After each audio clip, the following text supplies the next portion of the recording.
बच्चों, इस वीडियो में मैं आपको ये बताने जा रही हूँ कि आपको पेपर है वो कैसे करना है कि 1.5 घंटे में आपका कम से कम 50 या 60 नंबर का पेपर पूरा हो जाए और अच्छी तरीके से आप हर प्रश्न का उत्तर लिख सकें। वीडियो को एंड तक देखना। मैं एंड तक आपको टाइम मैनेजमेंट बताऊंगी कि कौन से प्रश्न में कितना टाइम लगाना है और उसको कैसे करना है।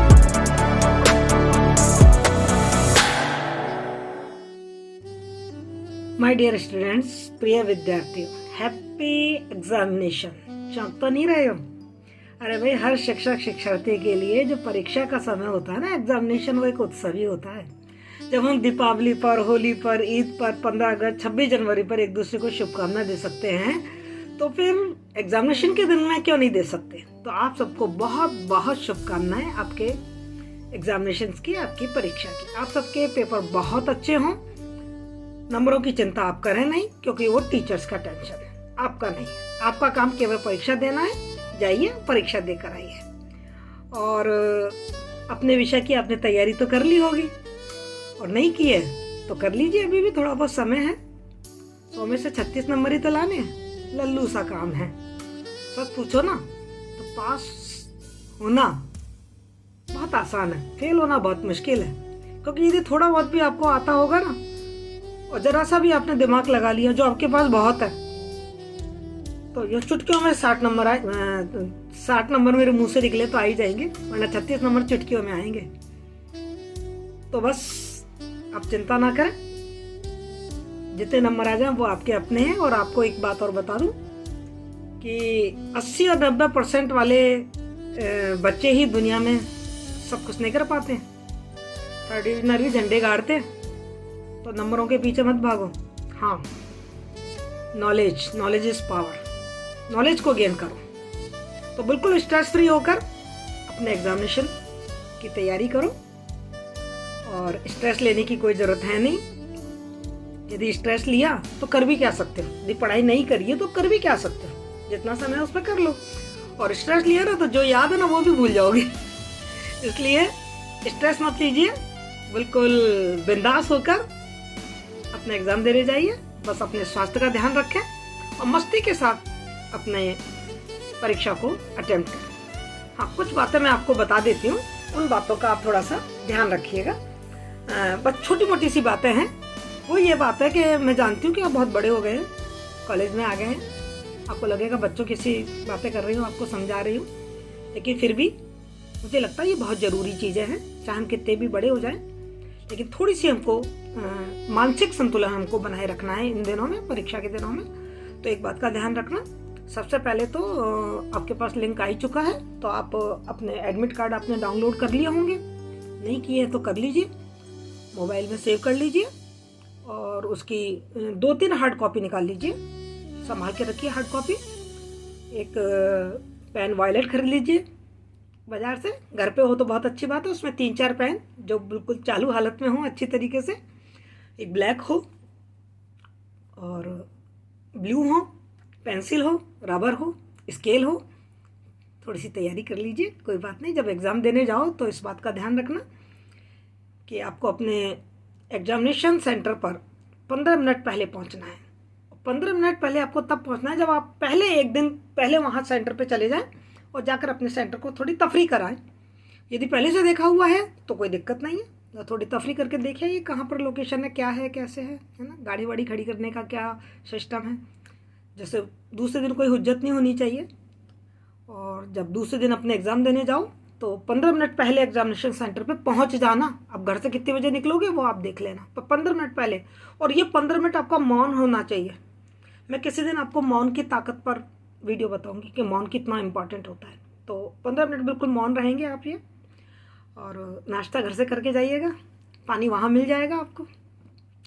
अपनी सीट पर जाके चुपचाप से बैठ जाइए, मौन आपको रखना ही है। थोड़ी देर बाद आपको आपकी उत्तर पुस्तिका मिल जाएगी। उत्तर पुस्तिका में जो भी आपकी सूचनाएं भरनी है, बिल्कुल कूल होकर अपनी सारी सूचनाएं भर दीजिए। फिर एकदम शांत होकर आंखें बंद करके बैठ जाइए। थोड़ी देर में आपको पेपर मिल जाएगा। पेपर को आप पढ़ेंगे। हो सकता है आपको ये लगे यार इसमें तो कुछ भी नहीं आता, कोई बात नहीं, होता है। बड़े बड़े लोगों के साथ होता है ऐसा कि जब पेपर पढ़ते हैं तो लगता है कुछ भी नहीं आता, पर अब कर क्या सकते हैं। ओखली में सिर दे दिया, मुसल से थोड़ी डरना है। तो पेन खोलिए कॉपी खोलिए और अपने प्रश्नों के उत्तर लिखना शुरू कीजिए। जो आपको याद आ रहा है थोड़ी अपनी बुद्धि लगाइए, थोड़ा रिकॉल कीजिए, और पढ़कर गए हैं तो कोई दिक्कत ही नहीं। और पक्का है मैंने आपको जो पेपर दिया है तो आपने उस पेपर को पढ़ा ही होगा, तो आपको कम से कम 70-80% पेपर तो पढ़ा हुआ दिखेगा। तो घबराने की कोई ज़रूरत ही नहीं है। पेन खोलिए और लिखना शुरू कर दीजिए। क्लियर? यहाँ तक बात समझ में आई? उत्तर लिखते जाइए, और उत्तर लिख के इस बात का ध्यान रखना कि कोई भी प्रश्न छूटे नहीं, चाहे आता है या नहीं आता है। आपको पूरे 50 नंबर के प्रश्न करने हैं। और मैं आपको यहाँ पर एक बात और कहूँगी कि 50 नहीं, आप लगभग 55-60 नंबर का पेपर अटेम्प्ट करना, इस बात का थोड़ा सा ध्यान रखना। तो यदि आप थोड़े लापरवाह भी रहे ना अपने पढ़ाई के प्रति, तो भी आपको घबराने की आवश्यकता नहीं है। अपने रिकॉल, अपनी समझदारी और थोड़ी सी तिकड़म लगाकर लिखते चले जाना है ना। बस कोई भी प्रश्न छूटे नहीं, इस बात का आपको विशेष ध्यान देना है। दूसरी बात जो बहुत बड़ी है वो ये ध्यान रखना है कि आपको ये 50 और 55 नंबर के जो प्रश्न है वो 1.5 घंटे में पूरे करने हैं। तो आपके पास टाइम मैनेजमेंट होना चाहिए। ऐसा नहीं कि एक प्रश्न याद करके गए हैं तो उसमें तो लगा दिया आधा घंटा, बाद में लिख ही नहीं पाए। और होगा ऐसा कि जब आप पेपर देखोगे ना तो आपको 60-70% पेपर तो पढ़ा हुआ दिखेगा, तो आपको लगेगा ये भी आता है, ये भी आता है, ये भी आता है। तो आप ना एक ही प्रश्न में टाइम ज़्यादा लगा देंगे, वो नहीं लगाना। आप अपने टाइम को बहुत ही मतलब एकदम प्रबंधन करना। टाइम मैनेजमेंट बहुत ज़रूरी है। एग्जामिनेशन में टाइम मैनेजमेंट बहुत ही ज़रूरी है। कैसे आपको अपना टाइम मैनेज करना है, जनरल हिंदी के लिए मैं आपको अच्छी तरीके से बता देती हूँ। आपको पीछे बोर्ड पे दिखाई दे रहा होगा, और लिटरेचर हिंदी के लिए बाद में बता दूंगी। अभी जनरल हिंदी के लिए आप देखिए कि आपको किस तरीके से अपना टाइम को मैनेज करना है।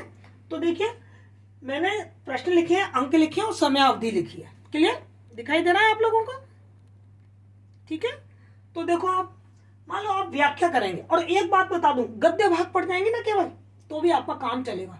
चलेगा नहीं, दौड़ेगा, खूब अच्छी तरीके से दौड़ेगा। केवल गद्य पाठ पढ़ जाइए यदि आपको पद्य कठिन लगता है तो। ठीक है। तो आपने व्याख्या कर ली, गद्य की 4 व्याख्या आएंगी। अब 2 व्याख्या तो आराम से कर सकते हैं, 5-5 नंबर की व्याख्या आएंगी। और ध्यान रखिए, एक व्याख्या में 10 मिनट से ज्यादा ना लगाएं। तो 2 व्याख्या करें तो 20 मिनट हो गए। उसके बाद आपके गद्य में से 4 प्रश्न आएंगे, 4 में से 2 तो आते ही होंगे यार। 7.5 नंबर के प्रश्न आएंगे। 15 मिनट से ज्यादा मत लगाना एक प्रश्न के उत्तर लिखने में, 30 मिनट हो गए। ठीक है। तीसरा पत्र आएगा, 4 पत्र आएंगे, 4 में से 2 तो आते ही होंगे। 4-4 नंबर के प्रश्न आएंगे, 7 मिनट से ज्यादा मत लगाना एक पत्र में, 14 मिनट हो गए आपके। फिर आपका संक्षेपण आएगा, 2 आएंगे, दोनों कर लेना। मैंने आपको संक्षेपण का भेज रखा है ना, उसी स्टाइल से करना। वीडियो भेजा है ना आज, उसी हिसाब से करना, दोनों का संक्षेपण कर लेना। तो संक्षेपण 4-4 नंबर के, 4-4 मिनट से ज्यादा मत लगाना एक संक्षेपण में, 8 नंबर का हो गया। फिर पल्लवन आएगा यार, 4 पल्लवन आएंगे, कोई एक तो आपको समझ में आएगा, आपको उस पर अपने विचार व्यक्त करने हैं। एक सूक्ति होगी, कोई मुहावरा होगा, या कोई एक सेंटेंस होगा, डायलॉग होगा, जिस पर आपको अपने विचार व्यक्त करने हैं। कोई एक तो आता होगा। 5 नंबर, 3 मिनट से ज्यादा मत लगाना, 3 मिनट हो गए। फिर आपका आएगा निबंध, 4 निबंध आएंगे। कोरोना से संबंधित निबंध, सूचना क्रांति से संबंधित निबंध। ठीक है, विशेष ध्यान रखिए इन सब चीजों का। 8 नंबर का निबंध आएगा, 15 मिनट से ज्यादा मत लगाना, 15 मिनट हो गए। ठीक। अब मैं आपसे बात करती हूँ व्याकरण की। व्याकरण में मैथमेटिक्स की तरह नंबर मिलते हैं पूरे में से पूरे। तो यदि आपको व्याकरण आती है, जैसे मान लो उसने मुहावरे दिए और आपसे कहते हैं 4 मुहावरे करने हैं, तो आपको यदि 4 मुहावरे अच्छे तरीके से आते हैं तो कर लीजिए, श्योर होने चाहिए आप। क्योंकि उसमें जरा सी भी गलती होगी तो नंबर फिर 0 मिलता है, या तो पूरे से पूरे मिलता है या फिर 0 नंबर मिलता है। तो इस बात का ध्यान रखें कि यदि आपको व्याकरण बहुत अच्छी तरीके से आती है तो प्राथमिकता दें व्याकरण को, क्योंकि उसमें नंबर बहुत अच्छे मिलेंगे। लेकिन यदि आपको थोड़ा सा भी शक है कि यार यहाँ बड़ी की मात्रा लगेगी कि छोटी की मात्रा लगेगी, है ना, तो आप उसको रिस्क ना लें। तो रिस्क लेने की जरूरत नहीं है, क्योंकि आपको क्या करना है, 50 नंबर का पेपर करना है। 50 में से आप 18 नंबर भी लिया है ना, तो आपको आपकी मार्कशीट में 36 नंबर दिखेंगे। और मैं गारंटी से कह रही हूँ, आपके 50 में से 30 नंबर आएंगे और आपको आपकी मार्कशीट में कम से कम 60 नंबर तो दिखेंगे ही दिखेंगे। पक्की बात है ये। ठीक है। तो ये तो मैंने आपको एक वो दिया, एक आइडिया दिया है। बाकी पेपर में यदि आपको पद्य बहुत अच्छी तरीके से आता है तो पद्य कर लीजिए, गद्य बहुत अच्छी तरीके से आता है तो गद्य कर लीजिए। ये आपको पद्य की 2 व्याख्या बहुत अच्छी तरीके से आती है एक गद्य की भी बहुत अच्छी से आती है, तो आप ऐसा कर लीजिए, एक गद्य में से कर लीजिए, एक पद्य में से कर लीजिए, दो पद्य में से कर लीजिए, एक गद्य में से कर लीजिए। प्रश्न है गद्य के अच्छी तरीके से आते हैं तो गद्य के अटेम्प्ट कर लीजिए, साथ में लगता है ये एक तो मुझे पद्य का भी आता है तो पद्य का भी कर लीजिए, क्योंकि अब की बार आपके ये तो सिस्टम है ही नहीं कि यूनिट वाइज करने हैं, ये सिस्टम है नहीं कि अथवा में से एक करना है, आप कहीं से भी कर सकते हैं, ना तो भाग है उसका, भाग अ भाग ब, आपको कहीं से भी अपने 50 नंबर के प्रश्न करने हैं। यहाँ पर इतना ध्यान रखना, ऐसा नहीं होना चाहिए कि जैसे मुहावरे हैं तो फिर एक मुहावरा कर लो, नहीं, फिर जो मुहावरे उसने पूछे उतने सब करने पड़ेंगे। शब्द शुद्धि है तो जितनी उसने कही है ना उतनी सब करनी पड़ेंगी। पारिभाषिक शब्दावली है फिर जितनी उसने पूछी है ना उतनी करनी पड़ेगी। ये नहीं कि आपने 2 शब्दावली कर दी, एक मुहावरा कर दिया, एक शब्द शुद्धि कर दी, ऐसे नहीं चलेगा, ऐसे नहीं चलेगा। हाँ, आपके व्याकरण से संबंधित प्रश्न आएंगे, सर्वनाम, क्रिया, संधि और समास, उसके भी मैं वीडियो भेज रही हूँ। सर्वनाम का भेज रही हूँ, बहुत इजी है, और क्रिया का भेज रही हूँ, बहुत इजी है। तो जो बहुत इजी है ना उन दोनों की वीडियो मैं भेज रही हूँ आपको वो दोनों वीडियो भी मिल जाएंगे। तो सर्वनाम और क्रिया से संबंधित कोई एक प्रश्न आए वो कर लेना। यदि यहाँ से जैसे आपको लगे कि भाई यहाँ से नहीं आ रहे तो सर्वनाम पे चले जाना, सर्वनाम के कर लेना, क्रिया के कर लेना। टोटल 50 नंबर, आपके पास बहुत ऑप्शन होंगे, घबराने की आपको जरूरत नहीं है। और ये मैं गारंटी दे रही हूँ आपको कि 60 से ज्यादा नंबर लाओगे आप, कम नहीं लाओगे 100 में से। तो बहुत बहुत शुभकामनाएं कि आपका पेपर बहुत अच्छा हो और आप बहुत अच्छे अंकों से प्राप्त हो, और बिल्कुल निश्चिंत होकर अपना पेपर दीजिए। फिर भी कोई दिक्कत आती है आपको, कमेंट बॉक्स में मुझे लिखिए, मैं आपकी प्रॉब्लम को सॉल्व करूंगी। Thank you. अच्छा हाँ, एक बात और भूल गई मैं, यदि आपको पसंद आया मेरा वीडियो तो शेयर कीजिए अपने साथियों के साथ और मेरे चैनल को सब्सक्राइब कीजिए। Thank you so much.